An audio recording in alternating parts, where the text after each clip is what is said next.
베이징 동계올림픽이 우리 시간으로 오늘 밤 9시에 개막합니다. 베이징은 지난 2008년 하계올림픽에 이어서 14년 만에 두 번째 올림픽을 치르게 됐는데요. 네, 베이징 연결해서 현지 분위기 들어보겠습니다. 임광빈 특파원. 네, 베이징입니다.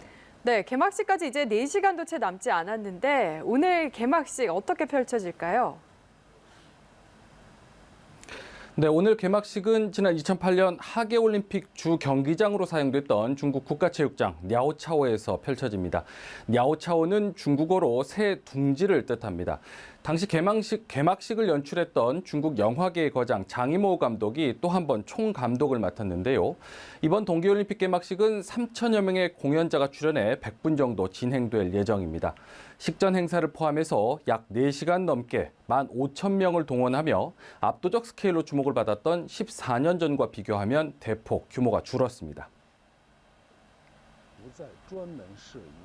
简约还要精彩。那么其实你要用创意，用你的新技术，和用你能掌握到的技能去弥补这个。我觉得科技手段有了以后，我们未必要用人海战术。 최종 점화를 누가 어떤 방식으로 진행할지는 아직 공개되지 않았습니다. 장이모 감독은 전례 없는 파격적인 방식으로 이루어질 것이라고 예고한 가운데 사상 처음 로봇에 맡길 수 있다는 전망도 나오고 있습니다. 우리나라 선수단은 쇼트트랙 곽윤기, 김아랑 선수를 기수로 전체 91개 나라 중 73번째로 입장할 예정입니다. 자, 이번 올림픽은 지난해 도쿄올림픽에 이어서 코로나 상황에서 열린 두 번째 올림픽인데요. 베이징 현지에서 느끼는 올림픽 분위기 어떻습니까? 네, 결론부터 말씀드리면 올림픽 열기를 좀처럼 느끼기는 어렵습니다. 춘제 연휴 기간이라는 점도 감안을 해야겠지만 아무래도 강력한 방역 정책의 영향이 큰 것 같습니다. 개막식이 열리는 냐오차오 주변은 물론 올림픽 주요 시설물에 대한 접근 자체가 철저히 차단되고 있습니다. 통상 올림픽 분위기를 끌어올리기 위해서 석 달 넘게 진행되는 성화 봉송 기간도 이번 동계올림픽에서는 사흘로 단축됐습니다. 발대식 현장에서도 사전에 선발된 인원들만 들어갈 수 있었는데요. 봉송 구간에서도 일반인들의 접근은 허락되지 않았습니다.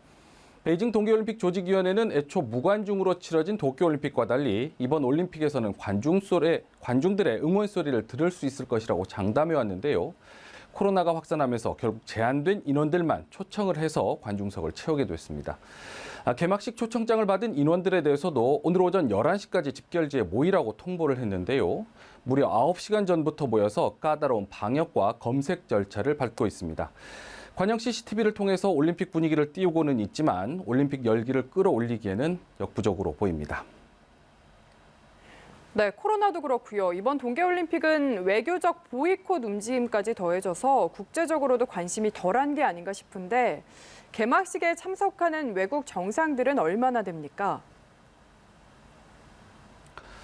네, 중국 외교부가 밝힌 각국 정상과 정상급 인사는 20여 명 남짓입니다. 대부분 중앙아시아와 중동, 또 동유럽, 아시아 국가 정상들입니다.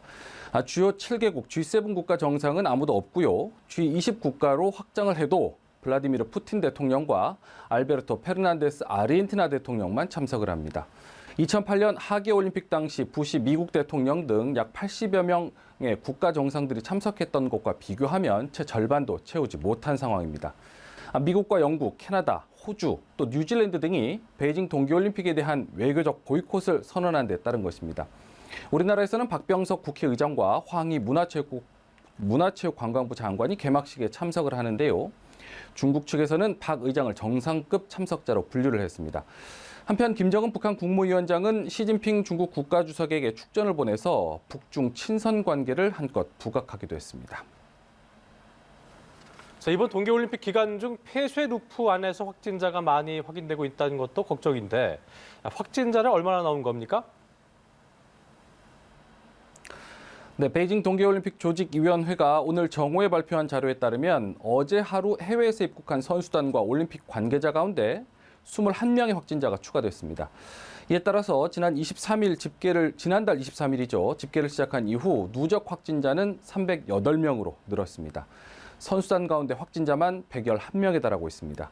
다행히 한국 선수단 가운데서는 확진자가 나오지 않은 것으로 알려졌습니다. 확진 판정을 받은 선수들은 매일 코로나 검사를 받고 있고요. 음성 판정이 나와야 경기에 출전할 수 있는데 강력한 방역 기준 탓에 음성 판정을 받더라도 일정 기간의 격리가 필요해서 선수들은 경기에 나설 수 있을지부터 걱정을 하고 있습니다.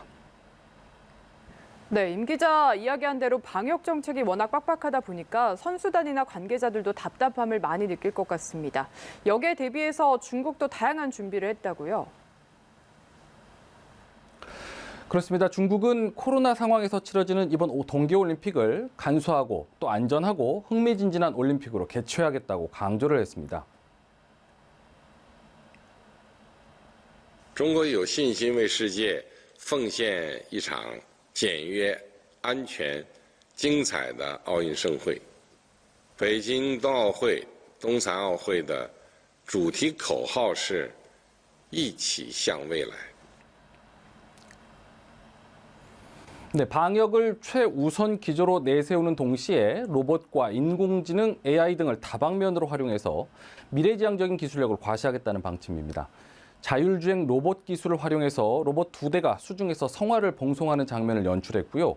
또 선수촌 식당에서는 로봇이 음식을 조리하고 또 천장에 달린 레일을 통해 음식을 배달하는 시스템도 운영을 하고 있습니다. 선수단 숙소에는 안마와 무중력 모드 기능이 탑재된 스마트 침대를 설치해 호응을 얻고 있습니다. 스마트 침대의 경우는 특별한 기술은 아니지만 이른바 골판지 침대로 논란이 됐던 지난 도쿄올림픽과 비교돼 더욱 주목을 끌고 있습니다. 중국은 이번 동계올림픽을 계기로 중국의 기술력을 대내외에 과시하겠다는 의도로 보입니다. 자, 끝으로 이번 올림픽에서 우리 선수단의 성적 어떻게 전망되고 있는지도 궁금하네요. 네, 이번 대회에서는 총 7개 종목 109개의 금메달을 놓고 91개 참가국이 경쟁을 펼칩니다. 지난 2018 평창 동계올림픽에서 금메달 5개와 은메달 8개, 또 동메달 4개로 종합 7위에 올랐던 우리나라는 이번 대회에서 금메달 1~2개로 15인의 진입을 목표로 하고 있습니다. 외신들은 이보다 조금 더 높은 성적을 전망하고 있는데요. AP통신은 한국에 대해서 금메달 4개, 은메달 3개로 13위 정도를 예상하고 있습니다. 본격적인 메달 레이스는 내일부터 시작이 되는데요. 우리나라 시간으로 내일 밤 10시 26분 결승전이 시작되는 쇼트트랙 혼성 계주에서 첫 메달을 바라보고 있습니다. 최민정, 황대헌 선수 등이 출전하는 혼성 계주에서 우리나라는 중국, 네덜란드, 러시아 등과 경쟁을 벌일 것으로 예상이 됩니다. 한국 선수단의 금메달 시나리오가 주로 쇼트트랙에 맞춰져 있기는 하지만 스키 스노보드 이상호와 스피드스케이팅 김민석, 김준호, 차민규는 물론 남자 피겨 차준환, 스켈레톤 윤성빈 등의 메달 가능성도 기대하고 있습니다. 지금까지 베이징에서 소식 전해드렸습니다.